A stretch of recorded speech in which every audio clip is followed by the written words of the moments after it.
Olá, meus amigos, meu nome é Jimmy Davis, eu sou advogado criminalista e estamos aqui mais uma vez para tratarmos de assuntos ligados ao direito penal, ao processo penal e à advocacia criminal. Dando seguimento às nossas explanações sobre a teoria do delito, no vídeo anterior, tratamos de maneira introdutória as questões relativas à imputação objetiva do resultado. Neste vídeo, nós vamos trabalhar um dos critérios para a configuração da imputação objetiva. Que critério seria esse? O critério do risco permitido.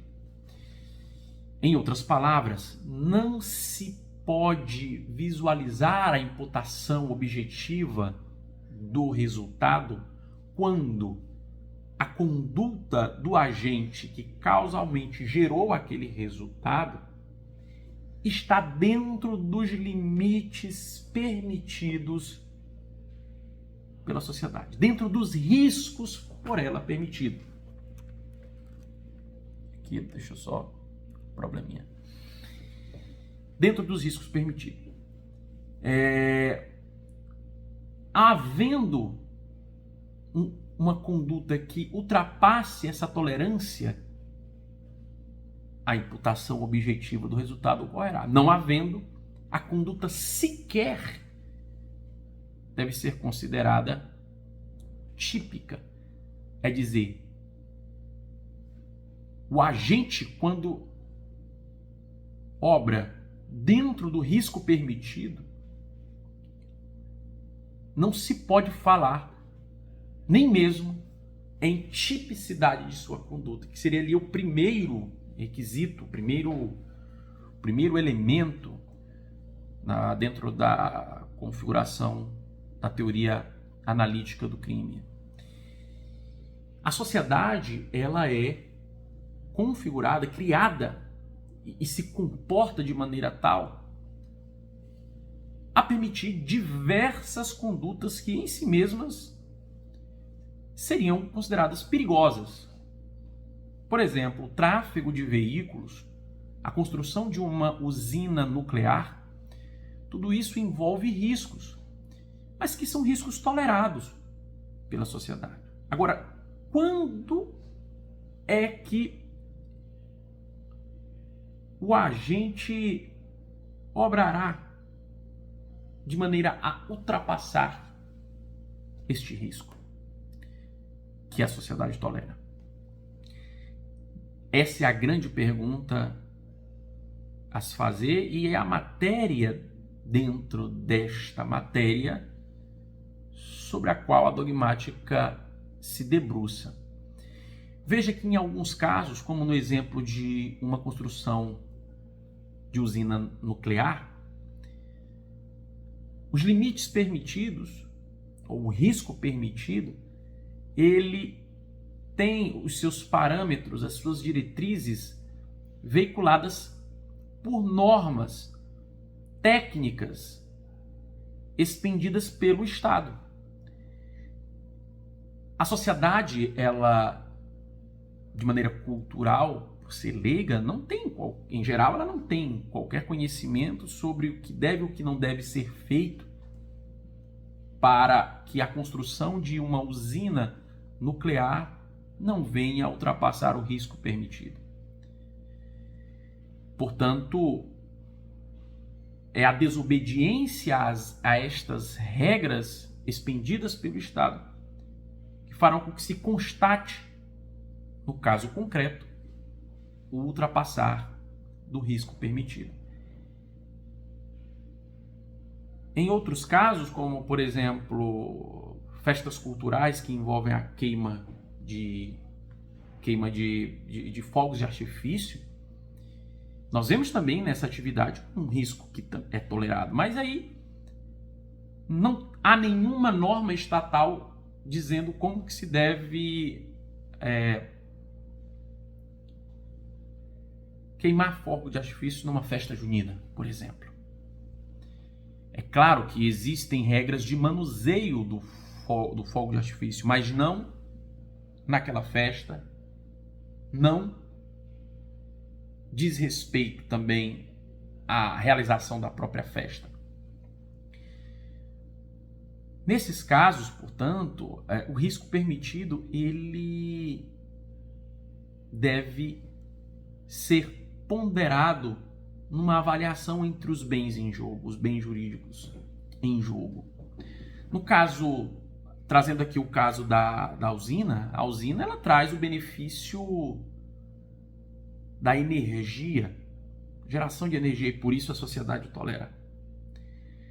No caso também das festas culturais que envolvem a queima de fogos de artifício, há o benefício maior da fruição de um direito cultural, de um direito constitucional de sua liberdade de expressão, por assim dizer, de pensamento.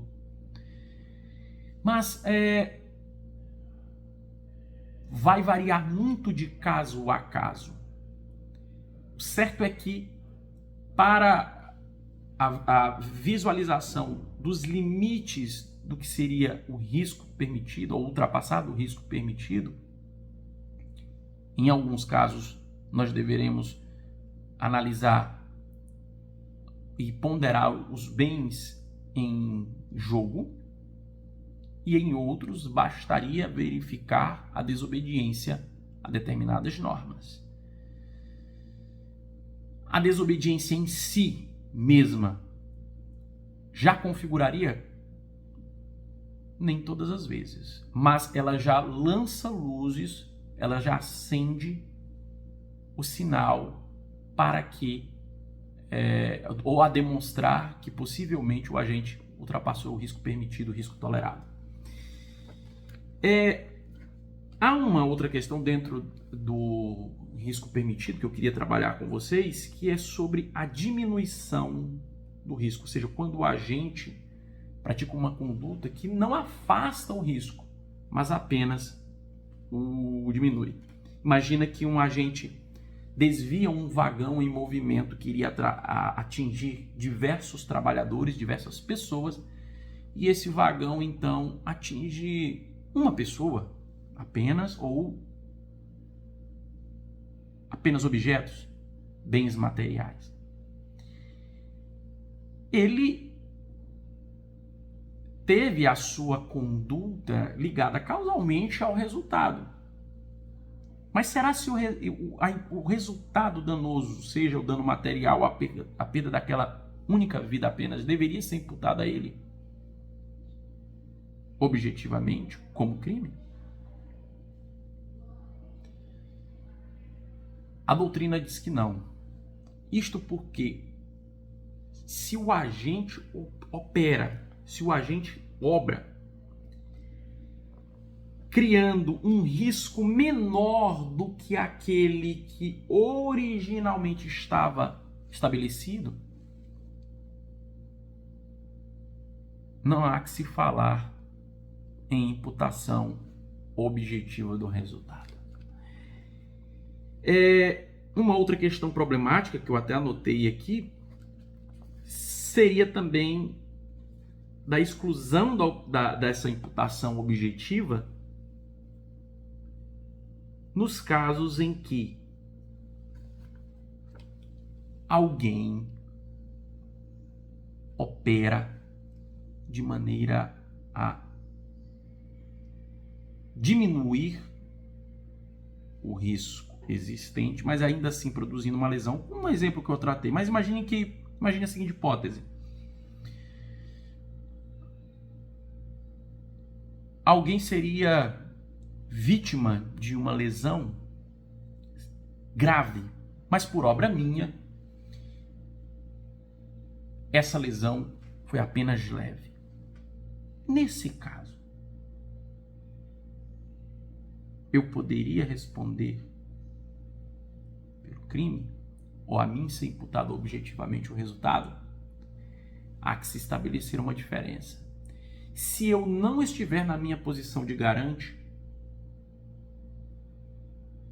eu não posso responder por isso, porque não há nenhuma regra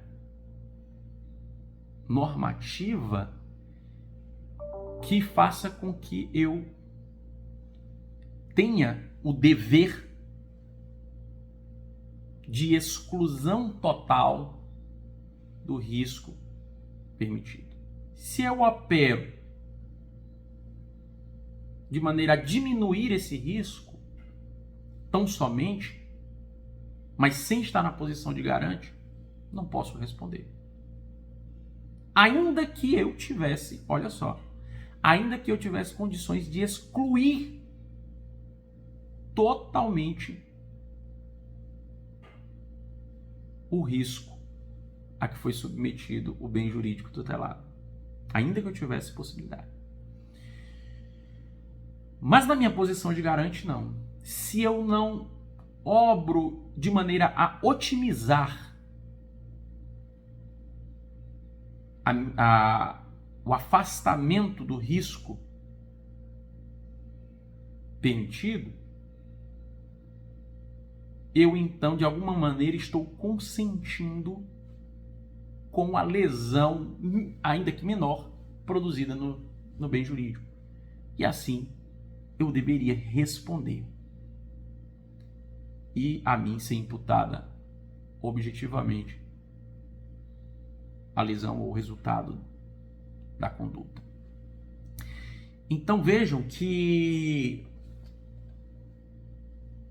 o estabelecimento do risco permitido passa pela verificação da existência de normas que possam estar estabelecendo o que seria o limite do risco tolerado, como também passa pela possibilidade e dever de evitar o risco permitido. A posição de garante, neste caso, ela faria toda a diferença, porque o garantidor tem o dever, seja por uma disposição de lei, seja pela criação mesma da situação de perigo, enfim. Aquele que não tem, portanto, estaria desobrigado de qualquer evitação de resultado, e assim a sua responsabilidade é verificada de uma outra maneira, ou pelo menos não verificada naquela situação.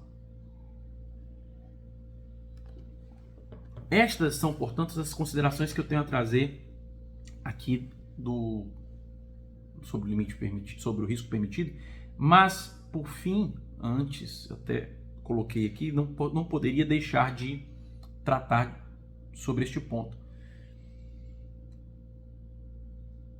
A natureza do risco permitido, ela deve ser avaliada quando?